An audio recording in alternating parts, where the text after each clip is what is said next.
Bonjour prof, et nous espérons que vous avez une bonne journée. Alors, pour commencer, aujourd'hui, Suleyma Fontesha, Alexandra Pozo et moi, Ginette Paola González, qui vous parle et on va expliquer notre projet pédagogique qui consiste dans l'enseignement et l'apprentissage du flé à travers la gastronomie et l'interaction dans une plateforme du contenu audiovisuel, la baguette colombienne. De cette façon, on va parler des aspects importants tels que la signification du logo et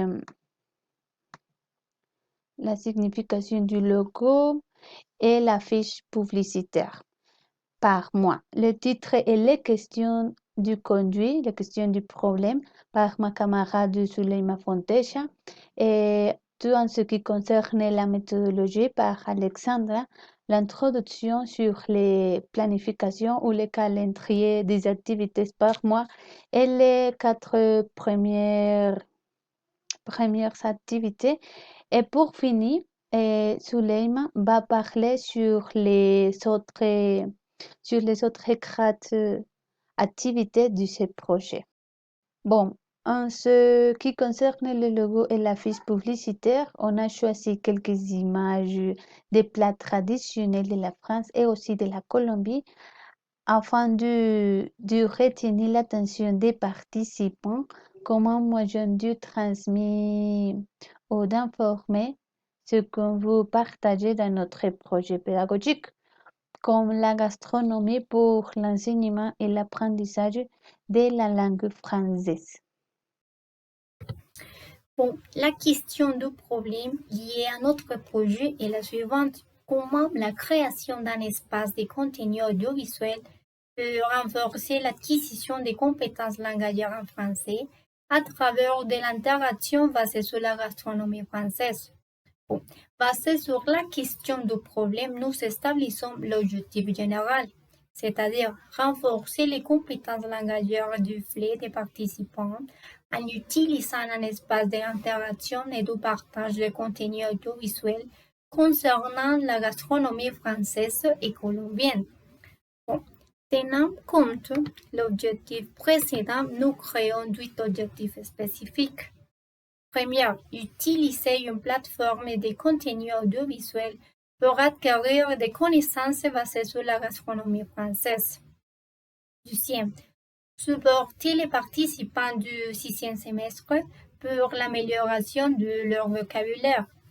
Troisième, contraster quelques aspects sur la gastronomie française avec ceux de la gastronomie colombienne.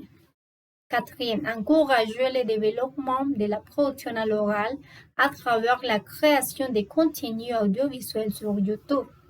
Cinquième, renforcer la compétence de production écrite à travers l'interaction sur la forme de commentaires autour des contenus audiovisuels sur la gastronomie française sur YouTube. Sixième, promouvoir la créativité à travers la modulation des plats typiques de la France et les transformer en plats colombiens.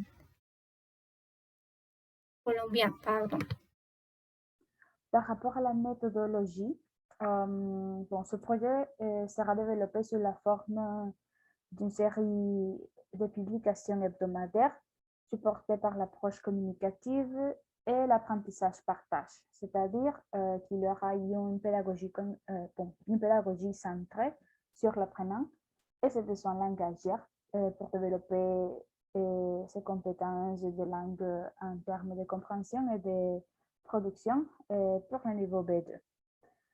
En plus, en ce qui concerne le développement des activités, celles-ci se dérouleront sur YouTube et de façon hebdomadaire avec l'organisation de 2 ateliers par semaine.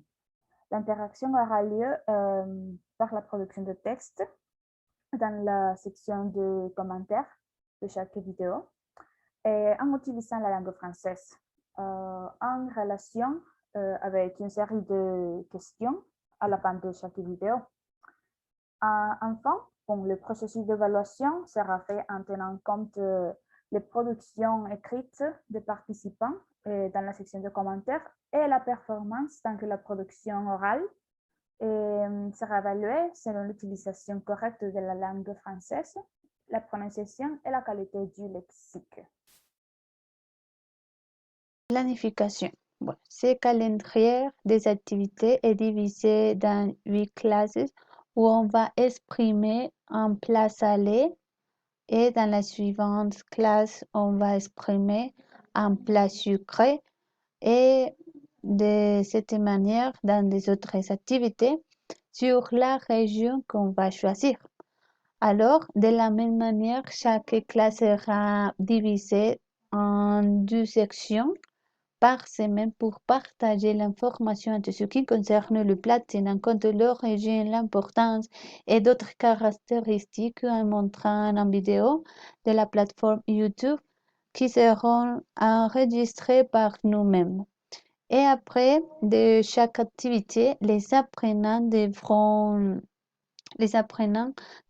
faire un commentaire sur le canal de YouTube. Chaque activité, il y aura une région de la France différente. Alors, comme première instance, on va introduire notre projet et après, on va donner un contexte historique sur les plats salés de cette région parce que les participants pourront écrire un commentaire sur le canal de YouTube. Comme deuxième activité, il s'agit sur un journal télévisé où les étudiants doivent répondre les questions quel est le plus délicieux et pourquoi en ce qui concerne les plats de cette région. Ils devront travailler en binôme et le présenter sur le canal de YouTube. Comme troisième activité, mon beau plat salé, et il doit faire un poème de la liste du plat que les enseignants présenteront dans la classe et aussi il doit le réciter en faisant un commentaire sur YouTube. Et comme quatrième activité, ma chanson préférée, et les apprenants devront transformer un plat sucré de la région française à un plat colombien et le présenter en chantant. Alors, ma camarade Zulema va continuer avec des autres activités. Bon, comme cinquième activité, les apprenants devront travailler en binôme et faire un jeu de rôle par rapport à la préparation du plat salé et de la région assignée en utilisant l'impératif. Et septième activité, les apprenants choisiront un plat sucré de la région française pour créer une devinette en faisant un commentaire sur YouTube. Septième activité, les apprenants devront faire le rôle d'un chef et présenter un plat salé en ajoutant un ingrédient traditionnel colombien. Huitième activité, les enseignants donneront une rétroaction sur le développement des participants. Bon, merci beaucoup pour votre attention. Au revoir.